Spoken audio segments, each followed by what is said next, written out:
Bismillahirrahmanirrahim. Assalamualaikum warahmatullahi wabarakatuh. Rekan-rekan sekalian, kita berjumpa kembali di pembahasan kita di jaringan komputer, sistem dan jaringan komputer. Jadi di pertemuan sebelumnya kita sudah membahas tentang konsep besar tentang bagaimana kita membangun sebuah network. Ya, jadi pada saat kita bicara membangun sebuah network itu, proses yang kita lalui adalah proses yang pertama adalah end-to-end connectivity yang kemudian dibasiskan pada layer. Secara sekilas kita sudah membahas tentang konsep TCP/IP dan konsep OSI sebagai pengantar tentang bagaimana sih kemudian jaringan itu dibangun gitu ya. Bagaimana jaringan itu dibangun. Jadi secara prinsip setiap layer itu akan memerankan fungsi sendiri-sendiri ya. Dimulai dari layer yang paling atas yang kita sebut dengan nama layer applications. Jadi applications itu adalah pihak yang paling bertanggung jawab tentang bagaimana data itu dipresentasikan atau bagaimana data direpresentasikan. Nah, ada beragam jenis kalau kita berbicara dari perspektif application gitu ya. Saya sudah memberikan contoh, misal adanya server dan kemudian client, di mana client melakukan query dan kemudian server melakukan yang namanya response. Dan masing-masing harus clear gitu ya. Kalau kita bicara misal query-nya dari browser, berarti yang kemudian bertanggung jawab servernya itu adalah si web server. Kalau kemudian kita bicara query-nya itu misalnya adalah lookup domain gitu ya, maka aplikasi DNS lah yang kemudian akan melakukan proses request-nya. Walaupun misal kalau dalam bicara praktek, seringkali dalam sebuah aplikasi itu terdiri dari beberapa port, terdiri dari beberapa protokol yang kemudian dipergunakan. Jadi misalnya pada saat kita membuka halaman sebuah website gitu ya, maka di dalamnya ada akses terhadap web server. Kemudian di saat yang sama juga ada akses terhadap DNS ya, di mana misalnya kita mengetik www.google.com, maka pada saat itu proses translasi juga dilakukan di sisi aplikasi DNS karena kita butuh tahu Google ini alamat IP-nya ada di mana. Nah, rekan-rekan sekalian, setelah kemudian kita memahami fase applications, maka kita kemudian beranjak ke layer yang ada di bawahnya ya. Atau kalau dalam model OSI, application ini dibagi 3 menjadi applications, presentation, dan kemudian sessions. Nah, sekarang kita berbicara di aspek berikutnya yang kita sebut dengan nama aspek transport layer. Jadi, secara sederhana kurang lebih kalau kita berbicara transport layer itu adalah tentang bagaimana kita mendefinisikan bagaimana transportasi itu dilakukan. Saya secara sekilas sudah pernah menyampaikan tentang apa itu TCP, apa itu UDP, ya, Transmission Control Protocol, dan kemudian Unified Datagram Protocol, di mana kita dalam proses delivery internet, seperti yang pernah juga disampaikan, internet itu pada prinsipnya adalah means of communication, gitu ya, cara kita berkomunikasi. Akan tapi cara kita berkomunikasi itu berada di dalam sebuah konsep yang sifatnya unreliable, gitu ya. Jadi unreliable itu maksudnya bukan berarti tidak diantarkan, tapi dia itu dihantarkan, hanya saja tidak ada garansi bahwasanya kemudian proses komunikasi itu terjadi. Nah, di transport layer protokol ada 2 macam jenis protokol yang paling general, paling umum gitu ya, yang generic protokol, yakni TCP dan UDP. Dimana kalau kita bicara in summary, TCP itu berarti saya mencoba menggaransi delivery dari si data ini bisa terjamin sampai dengan tujuan. Untuk memudahkan ilustrasi, bayangkan sebuah surat yang dikirimkan dengan menggunakan nomor registrasi, dengan menggunakan barcode, dengan menggunakan QR code. Ya, sebagaimana paket-paket yang selama ini mungkin Anda kalau beli di online shop gitu ya, itu semua ada proses trackingnya. Itu yang kemudian kita sebut dengan nama guaranteed delivery. Nah, kan tapi kemudian sebagaimana asal muasal internet, di mana asal muasal internet itu adalah unguaranteed, tidak ada garansi, ya, artinya proses end-to-end communication-nya itu nggak reliable. Maka kita menggunakan protokol UDP dengan berbagai macam plus dan minus yang kemudian terjadi. Nah, sekarang kita coba definisikan apa sih yang kemudian disebut dengan nama transport layer. Sebagaimana definisi dari namanya, transport layer itu ya yang kemudian akan mentransportasikan dari satu titik ke titik yang lain. Jadi proses data itu kemudian mulai berpindah dari satu tempat ke tempat lain, itu dimulai dari fase yang namanya transport layer, di mana dia itu ada 2 jenis, TCP dan UDP. Nah, secara basic kalau kita bicara TCP itu ya bagaimana caranya supaya komunikasi kita bisa sereliable mungkin. Ilustrasinya adalah ketika saya mengirimkan 1, 2, 3, 4, 5, 6, 7, 8, 90 data, maka kemudian pada saat saya menerima data tersebut sebagai resipien, saya juga harus menerimanya dalam urutan 1, 2, 3, 4, 5, 6, 7, 8, 9, 10. Harus ada proses penjaminan. harus ada proses penjaminan. Jadi kita melakukan sending, kemudian harus ada proses acknowledging, baru kemudian kita melakukan proses finishing the connectivity. Jadi pada saat saya kirim itu harus memastikan udah sampai belum, udah sampai belum, udah sampai belum. Nah, proses afirmasi ini tentu biasanya akan melambatkan proses transmisi data, ya. Ya namanya juga data dikirim, dipastikan udah terima belum, udah diterima belum. Make it slower, tapi kita bisa punya jaminan, kita lebih bisa punya jaminan bahwasanya paket data itu akan terkirimkan. Bahwasanya paket data itu akan terkirimkan. Sementara kalau kita bicara nanti sebelahnya yang disebut UDP, tidak ada proses garansi tersebut.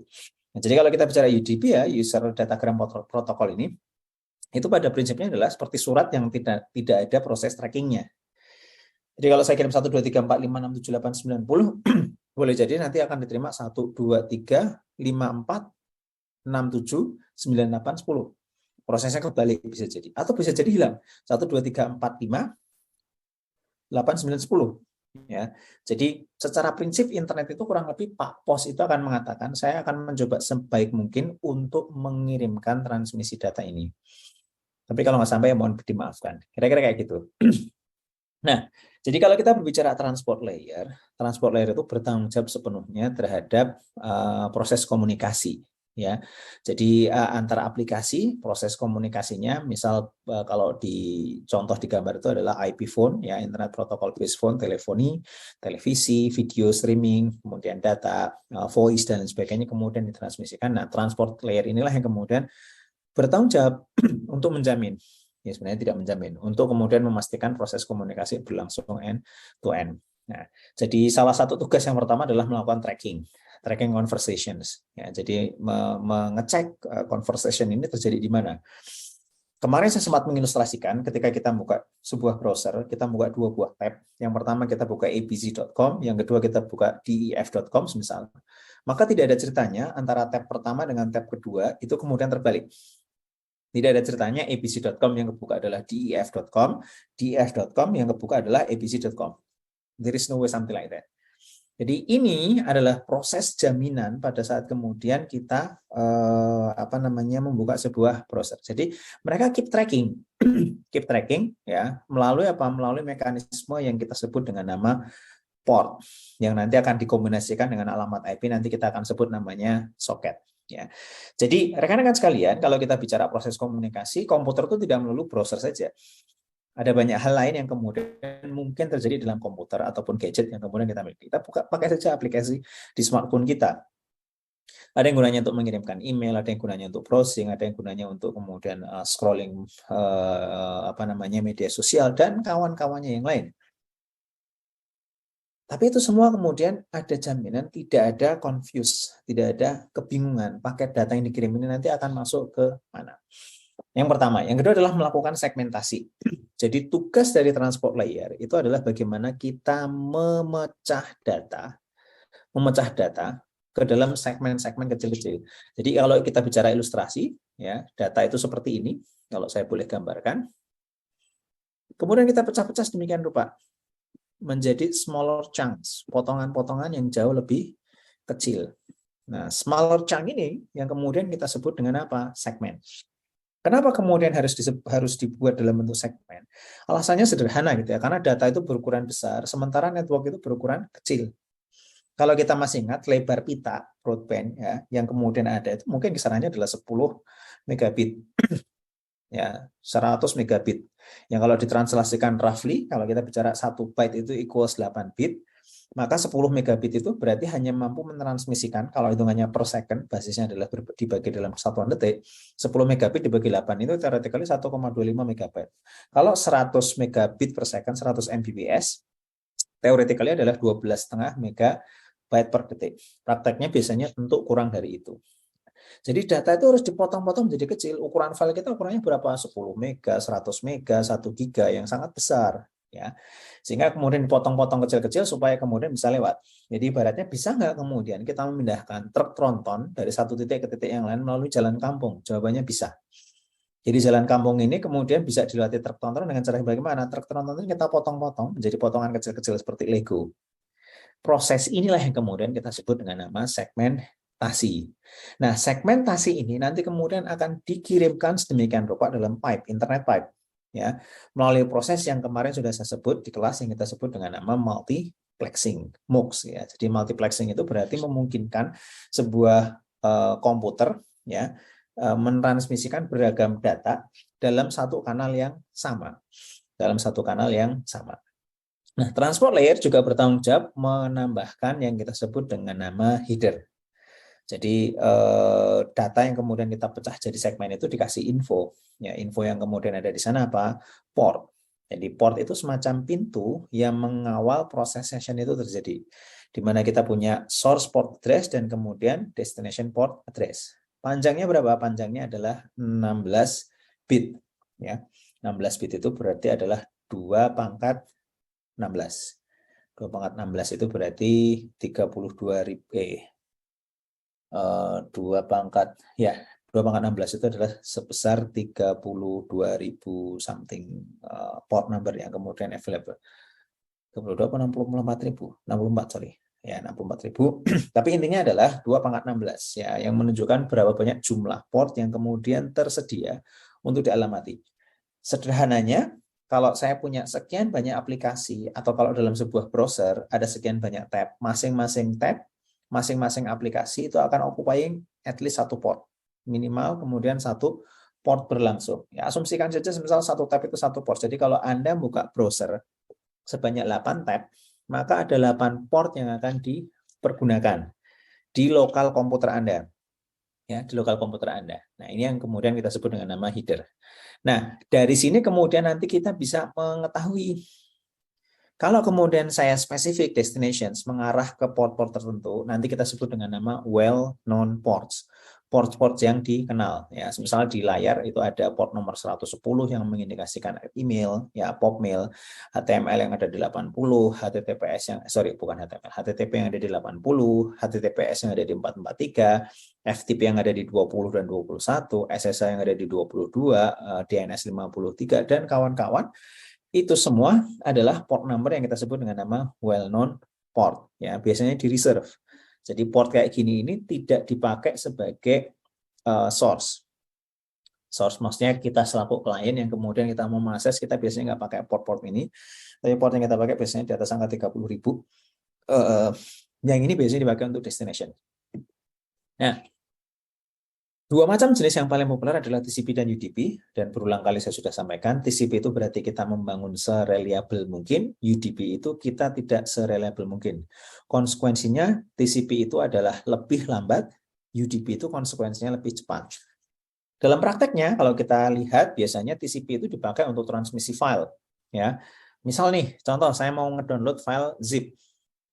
Rekan-rekan sekalian, kalau kita bicara file zip, compression itu ya, file yang sudah dikompresi itu kehilangan 1 byte saja. Misalnya saya punya 20 megabyte file zip, kita kehilangan 1-2 byte saja, itu kita sudah nggak bisa mengunzip dokumen tersebut. Maka kalau kita bicara transmisi file itu pasti menggunakan TCP. Pasti menggunakan TCP. Kenapa? Karena kalau ada paket yang hilang, bisa diretransmisikan. Sementara kalau kita bicara UDP, itu adalah untuk biasanya sesuatu yang relatif lebih real time. Saya kasih contoh, misalnya kita main game online gitu ya. Ketika kita mau tembak-tembakan gitu ya. Kalau kita pakai TCP, harus ada proses acknowledgement ya. Kita baru keluar gini, kita baru nembak, ternyata kita sudah ditembak oleh orang lain. Kenapa? Karena kebetulan internet di tempat kita jauh lebih lambat misal. Ya, jauh lebih lambat sehingga orang lain sudah melihat duluan kita gitu ya. Mereka sniper ke kita kemudian menembak kita. Nah, TCP secara by nature itu adalah lebih reliable dibandingkan dengan UDP, user datagram protocol yang tidak reliable. Nah, maka kemudian UDP ini biasanya jauh lebih cepat digunakan untuk aplikasi-aplikasi yang sifatnya real time atau near real time. Nah, TCP on the other hand, dia betul-betul reliable, betul-betul menjaga sepenuhnya agar proses delivery itu terjadi. Melalui mekanisme apa? Melalui proses mekanisme yang kemudian ada proses sinkronisasi dan ada proses acknowledgement. Jadi dia itu melakukan proses numbering 1, 2, 3, 4, 5, 6 dan seterusnya. Kemudian tracking sudah sampai mana, acknowledgement ketika kemudian datanya itu sudah sampai atau belum. Datanya nggak sampai, akan kemudian kita apain? Kita akan ulang lagi untuk kemudian kita transmisikan ulang. Sehingga TCP itu secara alamiah dia jauh lebih lambat, slower, tapi jauh lebih handal. Ya, tadi gunanya untuk kirim file, browsing, email, dan kawan-kawan. Nah, prosesnya adalah proses seperti ini yang kita sebut dengan nama sessions. TCP itu disebut dengan nama connection oriented. Nanti sebaliknya, UDP itu kita sebut dengan nama connectionless. Connectionless. Kalau ini adalah connection oriented, di mana kemudian kita mentransmisikan data sedemikian rupa, ya, mentransmisikan data sedemikian rupa, dan kita menunggu proses acknowledgement sebelum kita mengirimkan data berikutnya. Sebelum kita mengirimkan data berikutnya. Jadi memastikan ensure the application is ready to receive data. Kira-kira kayak gini cara TCP itu bekerja. Saat saya mau mentransmisikan data, saya harus ketok pintu terlebih dahulu. Knock the door. Permisi, saya boleh ngomong sama kamu atau enggak? Saya boleh komunikasi sama kamu atau enggak? Kalau dia sedang busy, dia akan dengan santainya mereject. Mohon maaf, saya nggak bisa. Itu TCP.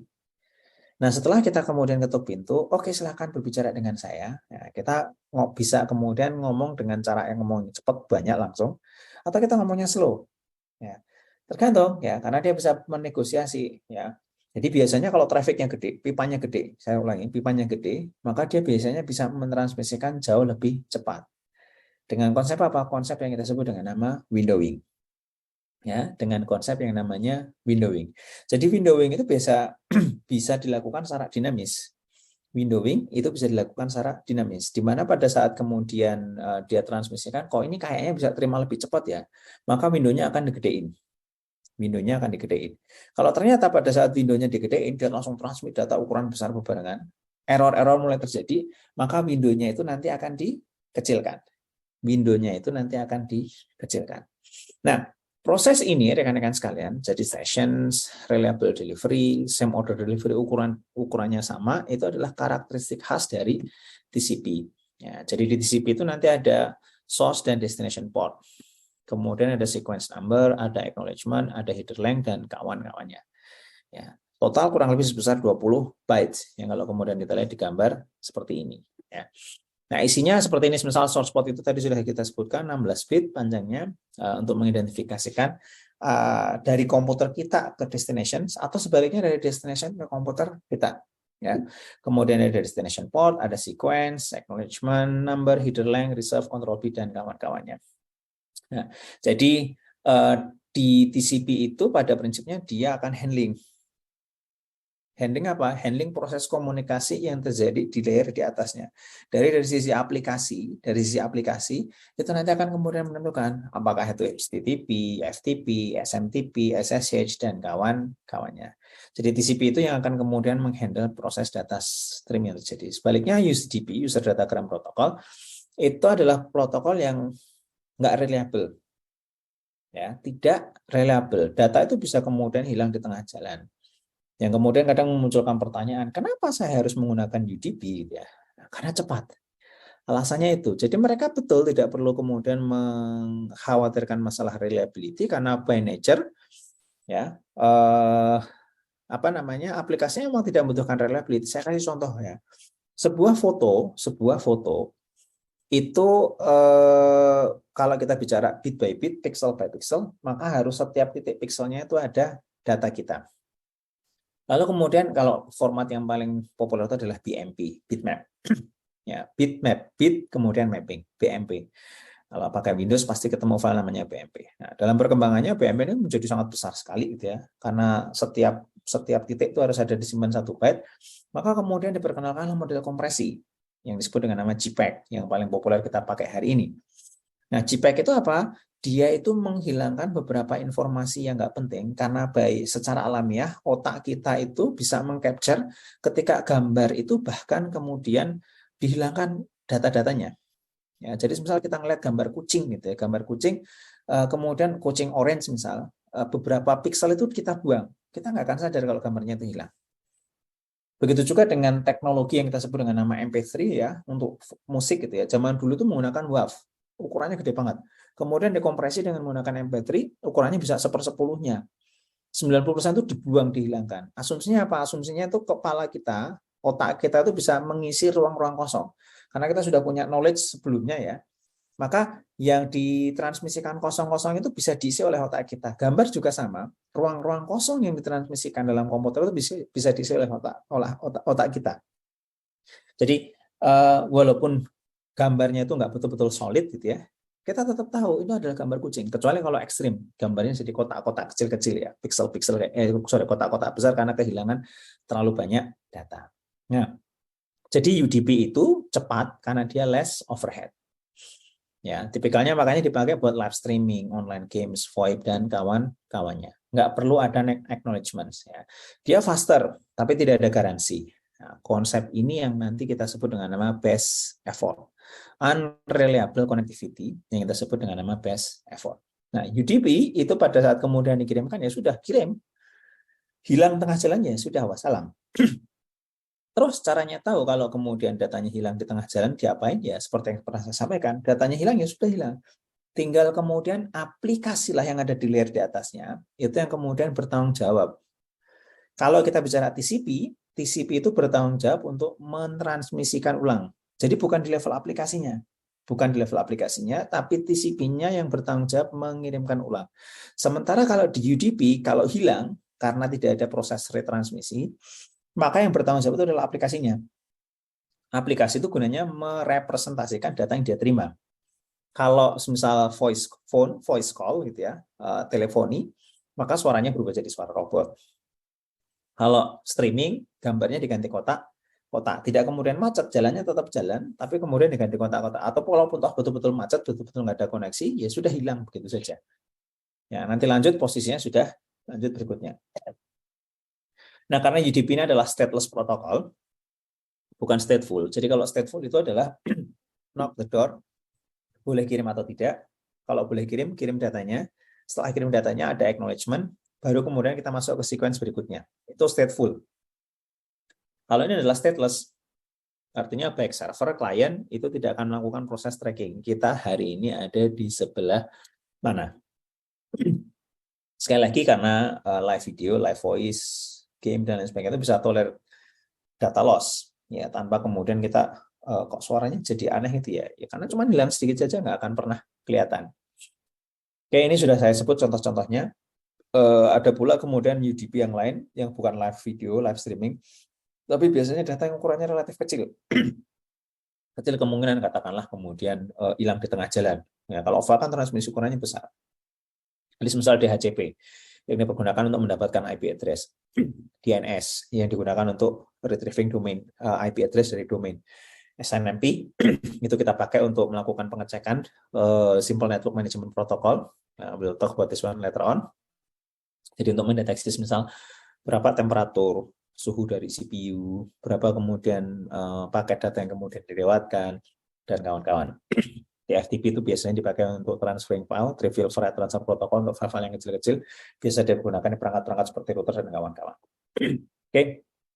Jadi sekali lagi, nggak reliable, sama sekali nggak reliable, tapi tanggung jawab untuk menjawab unreliabilitas itu adalah di layer yang lebih atas, yakni di layer applications. Nah, seperti halnya TCP, kita juga punya port dan kemudian destinations untuk kemudian UDP. Nah, bagaimana sekarang ceritanya sebuah aplikasi itu bisa menjamin ketika saya buka sebuah tab itu tidak kebalik dengan tab yang lain. Tadi saya sempat menyebut di awal, ini yang kita sebut dengan nama socket. Apa itu socket? Socket adalah kombinasi dari alamat IP dan port number. Kombinasi dari alamat IP dan port number. Dengan adanya komunikasi tersebut, walaupun kita punya browser yang merupakan notabene satu buah aplikasi, kita tetap bisa membedakan antara tab satu dengan tab yang lain. Karena ada kombinasi apa? Kombinasi alamat IP dan kemudian port number yang kita sebut dengan nama socket. Jadi segmen itu adalah data yang dipecah-pecah. Nanti ke depannya, segmen itu akan dibungkus demikian rupa dengan alamat IP. Pada saat kita nanti mendiskusikan IP address, kita akan bicara detail tentang ini. Jadi si segmen itu akan dibungkus, dienkapsulasi, dikombinasikan dengan alamat IP. Destination-nya berapa, source-nya berapa. Nah, kombinasi source dan destination itu yang kita sebut dengan nama socket. Ya. Jadi memungkinkan beragam proses itu kemudian berjalan. Nah, tadi saya sempat menyebut ini portsnya 0 sampai dengan 1023 disebut dengan nama well known ports. Berarti tadi 16 bit itu adalah 65536. Jadi angka 0 sampai dengan 65535. Ya, kemudian ada registered port. Ini biasanya port yang sifatnya reserve, tidak dipakai. Nah, port yang paling jamak untuk aplikasi kita itu adalah di atas 49.152 sampai dengan 65535. Jadi kalau browser Anda buka portnya, nah, Anda nanti bisa cek. Misalnya Anda browsing gitu ya. Kemudian Anda buka command prompt kalau di Windows, di Linux juga sama nanti perintahnya. Anda bisa gunakan perintah netstat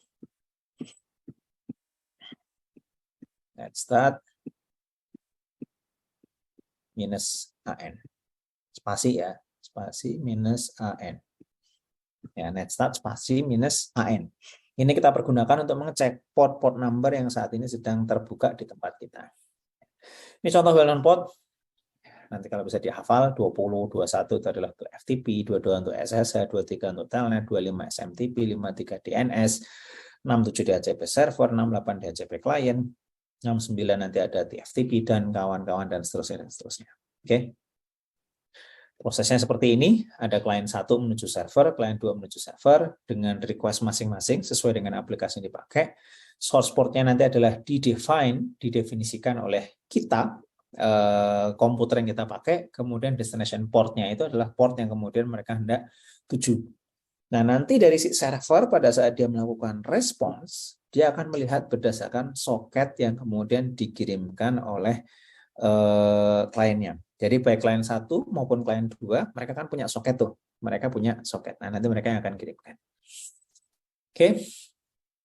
Jadi kita selalu mulai dengan portnya nanti akan dikombinasikan, setelah request nanti kemudian akan dijawab dalam bentuk response. Quite straightforward, cukup straightforward. Intinya adalah source dan port destination saya itu akan source dan kemudian port destination-nya nanti akan dikejar dan nanti akan kemudian dikembalikan lagi ke kita. Jadi kalau saya memulai dengan angka 49152, saya tujukan ke web server yang alamatnya adalah 80. Jadi soket saya itu nanti adalah alamat IP saya dan port number saya dengan destination adalah IP address server dan portnya server. Si server itu akan kemudian merespon dengan apa? Dengan IP address saya dikombinasikan dengan port yang saya miliki. Jadi port yang saya miliki yang saat ini menjadi source nantinya akan menjadi destinations. Oke, saya kira cukup straightforward. Ya. Baik, saya kira demikian. Berikutnya nanti ada pengantar tentang Wireshark. Silahkan dibaca di materi dan kemudian dikerjakan worksheet-nya. Terima kasih. Assalamualaikum warahmatullahi wabarakatuh.